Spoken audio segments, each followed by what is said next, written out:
The Premier League is back.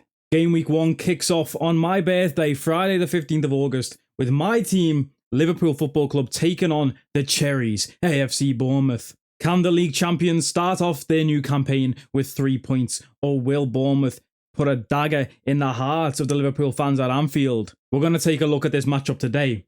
Let's burn it down.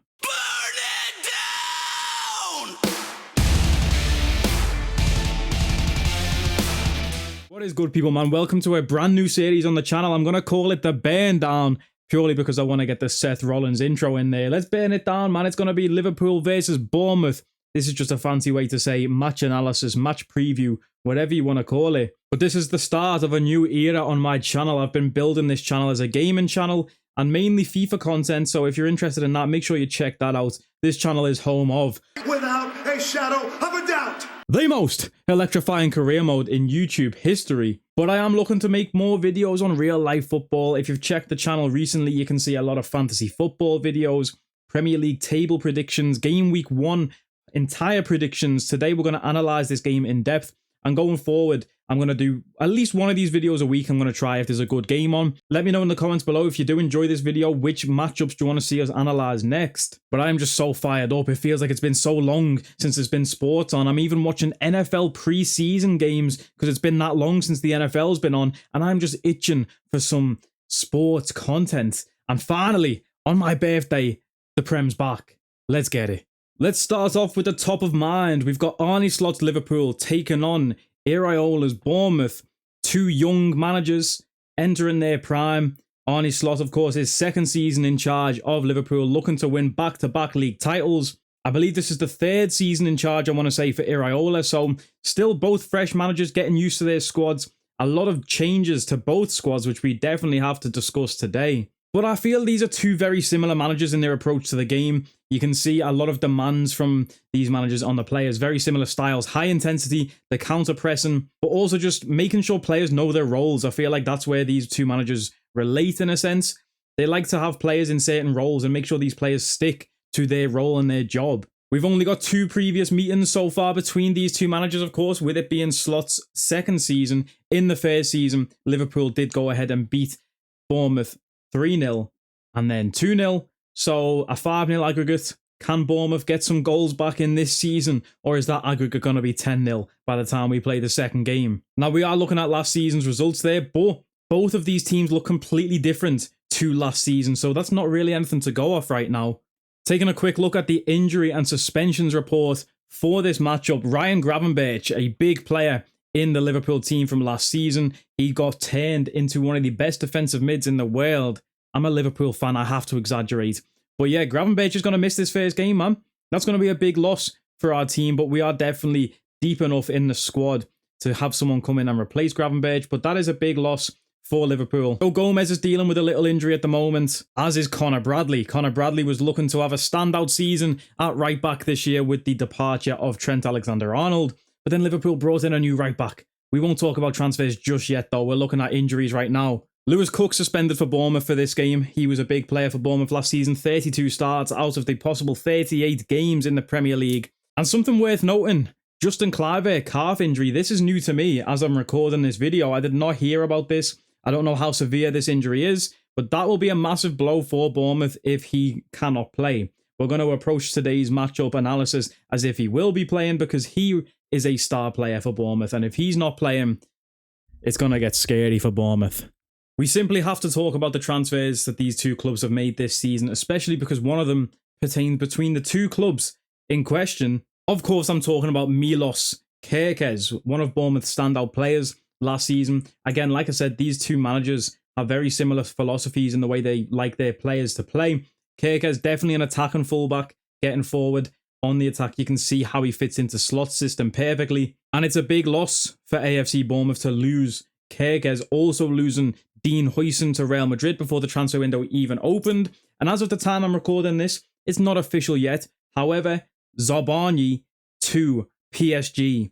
Almost official, almost here we go. We're just waiting for Fabrizio to pull the trigger. Another departure from Bournemouth is Kepa. They brought in Kepa Arrizabalaga, one of the Premier League's most controversial goalkeepers, I would say. Not controversial in like a Thomas Partey, Mason Greenwood sense, but controversial. Remember the time he refused to get subbed off? But Kepa is still a great keeper nonetheless, and he is now gone. So you've lost 2 centre-backs, your left-back, and your goalkeeper from last season. A whole brand new defence is going to have to be built here for Bournemouth. And they start that defensive rebuild by bringing in Adrien Truffert. I didn't want to butcher his name there. He's French. I believe that's how you pronounce it. They brought him in from Stade Rennais.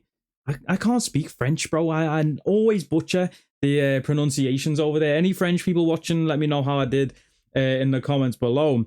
But Bournemouth lost 1 goalkeeper to Chelsea. They're bringing in a keeper from Chelsea. They signed Petrovic as their new #1 goalkeeper. Let's see how he does this season between the sticks. And let's see who's going to come in at centre-back. As for Liverpool, even more departures to talk about over here, bro. We lost Trent. Trent Alexander-Arnold completed his move to Real Madrid. That one was coming for a long time. I feel like still mixed opinions from the Liverpool fans about how Trent approached that one. Marmadash really completed his signing. I guess we signed him and loaned him out, so it doesn't really count as a new signing, but it kind of does technically. Marmadash really the backup goalkeeper. With him completing his permanent move over here, we've sold Kelleher to Brentford. He's going to be their new #1, with Flecken moving to Bayer Leverkusen. And speaking of daylight robbery from LFC, we've sold Jarrell Kwanzaa for 35 mil.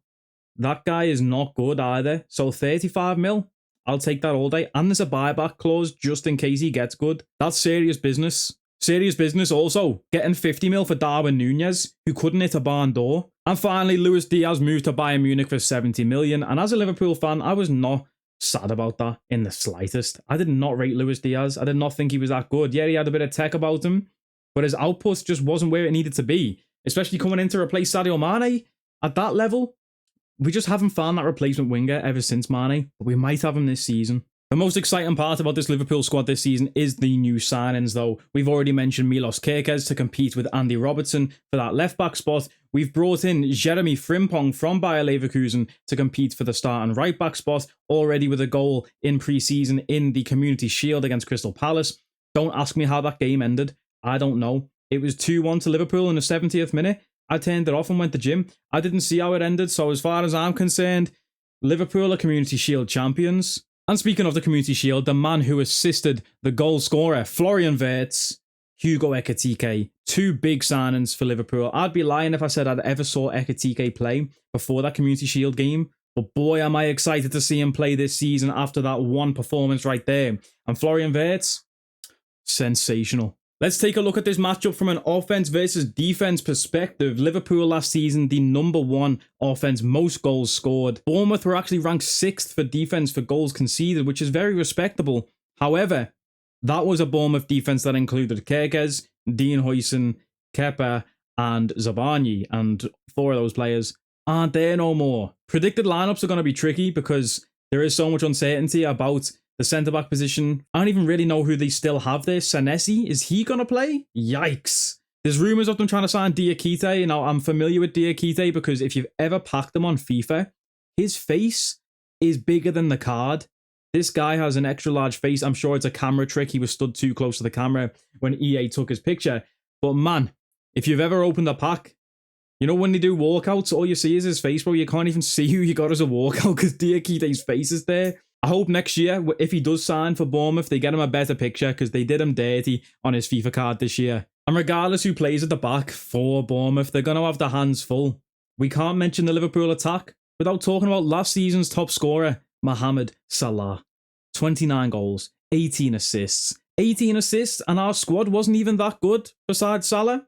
That's insane. Plus, he'll be going up against their new signing at left-back, Truffert. You best hope he's the second coming of Roberto Carlos or an even better defensive left-back. I probably should have picked out there. But man, he's going to have his hands full dealing with Salah. But Salah didn't really impress in the Community Shield. If you saw that game, Salah was quiet. He dropped a stinker, let's be honest. He dropped a stinker. However, last season, if Salah dropped a stinker, Liverpool would have struggled. This season, Salah dropped a stinker. We still scored 2 goals. Should have scored more if Slot made different subs. I do believe if Rio Ngamoa came on the pitch, and we might see a lot of him this season. Exciting youth prospect from Chelsea's academy, moved over to Liverpool's academy, got a lot of game time in pre-season. This lad is one to watch for the future. I'm putting this on wax right now. Rio Ngamoa, Ballon d'Or winner, 2037. Watch out for him, bro. I'm telling you. Now, last season, Liverpool's second top goal scorer behind Mo Salah was Luis Diaz, who we have lost. But I'm not really concerned. Like I say, I didn't really rate Diaz anyway. And the man who's probably going to come in to replace him over on that left flank is Cody Gakpo. And Gakpo, 10 goals in the league last season. Expect him to get double digits again this season. We've got Ekitike down the middle now. I expect at least double digits from him in goals. Also, if we sign Alexander Isak, which is the big story about Liverpool this summer, expect Ekitike to move out to the left. Isak down the middle. Whoever plays there, we are going to score goals galore this season. And just thinking about it, it's got me feeling nicey. I'm thinking about Kerkez. I'm thinking about Frimpong bombing down the wings. We're talking about our attack right now, but let's think about Florian Wirtz getting 15 assists this season. Mo Salah, 20 goals. Ekitike, 15 goals. Alexander Isak, if he comes in, 10 goals, 10 assists, it's got me feeling nicey. Now, we are analysing Liverpool's offence against the Bournemouth defence right now, but like I say, there's not much to say about that Bournemouth defence because it's all new players, unfamiliar territory for all of these guys in the Premier League. Who even knows who's playing at centre-back? Iraola might even throw on a pair of boots and throw himself in their player-manager style because they have no other options. A big point of note from last season, though, was the contribution in goals and assists from Liverpool's midfield and defenders. Our third top assister last season was Trent, and we've lost him. So that's a big gap to fill. But I think Florian Wirtz, like I say, could probably get about 12 plus assists this season.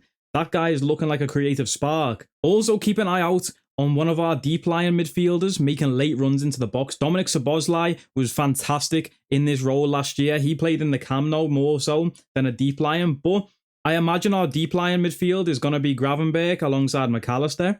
However, Gravenberch's suspended, so it's probably going to be McAllister, Szoboszlai. Watch out for Szoboszlai making those late runs up. The wide areas are going to be filled. Salah, Gakpo, Ekitike can spread a defence. Watch out for Szoboszlai. Wirtz can free roam. Szoboszlai, I call it the stinger role. Some people call it box crasher. I call it the stinger because before you know it, bam, he's in the box. It's a goal. Dominik Szoboszlai. Shot on target. It's always like 1-to-1 odds. Fantastic to throw in your bet builders. With this new look Bournemouth defense against this fresh Liverpool offense, this game screams goals galore. But will it take Liverpool's new signings some time to gel together, find that chemistry? The answer to that question will determine the outcome of this match. Moving over now to the Bournemouth offense against the Liverpool defense. Bournemouth ranked 10th last year for goals scored and Liverpool ranked 2nd for goals conceded, which is very respectable, you know? Liverpool only allowed 41 goals last season in 38 games. 0 of those 41 goals scored by Bournemouth. I'm just saying. With no new signings to the Bournemouth offense, will they be able to change that narrative? We shall see. Key players in the Liverpool defense, we've got to mention Virgil van Dijk and Ibrahima Konate. Konate is like Virgil's dog, and I don't mean that in a derogatory, disrespectful sense, but I feel like when I watch Liverpool, Van Dijk has like a lead on Konate. This is going to sound rude and disrespectful. I'm not meaning it in that way, but like Van Dijk never tackles. Van Dijk never tackles. He always sends Konate to do his dirty work. Maybe we should change the analogy from a dog to be like Van Dijk is the mafia boss and Konate is his little worker underneath him. He's like, go fetch, go clean up over there. You know what I mean? Anytime Trent was out of position last year, Van Dijk would be like, Ibrahima, that's you, bro. Go, shoo over there. Go clean up. And that sometimes leads to Konate making mistakes, getting caught out of position. But that's not his fault. A lot of the time it comes back on him. And I'm not going to lie. A lot of the time it is Van Dijk's fault. I know Van Dijk is Mr. Aura, King him. But sometimes, bro, it is Van Dijk's fault that we concede a lot of goals. And you saw in the Community Shield, he was at fault for both of them. That's still my king, though. Van Dijk, you're still him. That's still the best defender in the world. Can I say that still? I do not know. Key players in the Bournemouth offense to look out for, though. We have Justin Kluivert, son of Patrick. And we have Antoine Semenyo, son of Larry. These two both had standout seasons last year with 11 goals and 7 assists for Semenyo, 12 goals and 6 assists for Kluivert. I'm sure they'll be hoping for back-to-back double-digit goal seasons, as will their striker Evan Nielsen. I think he's very underrated. Evan Nielsen, he's a solid striker, 10 goals, 5 assists last season for him in just 28 starts. If he can get into the 30s with his starts this year, I think he can definitely push for 10, 15 goals, you know, in that range. Very respectable stats, and A very balanced offense, I would say, Bournemouth have. I would say my favourite player in their offense, though, has to be Antoine Semenyo. 6'1", 172 pounds. This guy, if you've ever seen videos of him training, kicking a ball, he's got it. He's got it. There's no other way to say it. He's got it all. Size, strength, speed, power. That's a complete package. Similar vein to what I said with the Liverpool offense. Will they have the chemistry to gel together? 2 new fullbacks coming in to play alongside this experienced centre-back pairing. Will there be miscommunications? Will we see people losing their assignments? Getting called out of position in behind? I say Frimpong is a very different player to Trent. Trent obviously out of position a lot last year. Frimpong has recovery speed that Trent doesn't have. So Frimpong might be able to make up for it. However, Frimpong gets even more forward than Trent does. So he's got a lot more distance to cover to get back. So it will really be interesting to see these matchups in the wide areas. I think that might be where this game is won. Antoine Semenyo on the right side up against Milos Kerkez, who I'm predicting will start at left back for Liverpool.